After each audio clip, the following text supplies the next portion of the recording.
যেই মাথা উঠবে গজাবে তারই ওই শেখ হাসিনার মতো একদিন পর একদিন পর পতন হবে ইনশাআল্লাহ।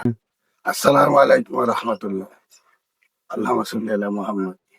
আলহামদুলিল্লাহ ভাই, আমার কাছে জানতে চেয়েছে পেশাব রাজনীতি সম্পর্কে পেশাব হুজুরের।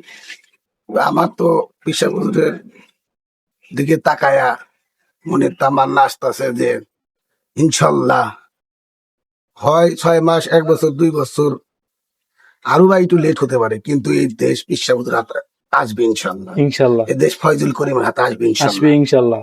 কারণ আল্লাহ এই দলের পক্ষে, হ্যাঁ এই দলের পক্ষে হাজারো আল্লাহওয়ালা আছে, আল্লাহর ওলি আছে।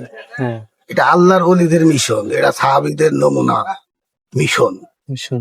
এখান থেকে ইনশাল্লাহ এই চরমনাই থেকে ইনশাল্লাহ চরমনার হুজুররা তামাম বাংলাদেশের আলেমরা নেতৃত্ব দেবে ইসলামের।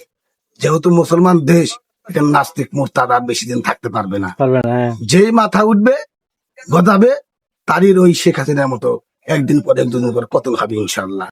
এখানে আল্লাহর ওলিদের মিশন মজবুত হয়ে গেছে ইনশাল্লাহ। ইনশাল্লাহ ধীরে ধীরে আরো মজবুত হবে।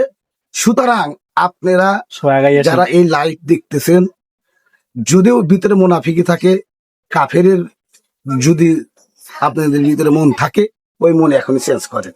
কারণ যত আগে ইসলামের দিকে আসবেন তত আপনি বরকত পাবেন। এটা মনে করেন না যে আর এই বাংলাদেশের জমিনে কাফের বেঈমান মুরতাদ ওই রাজত্ব করবে। ইনশাল্লাহ ধীরে ধীরে এই বেঈমানদের রাজত্ব বাংলাদেশ থেকে আগে ইনশাল্লাহ নিপাত যাবে।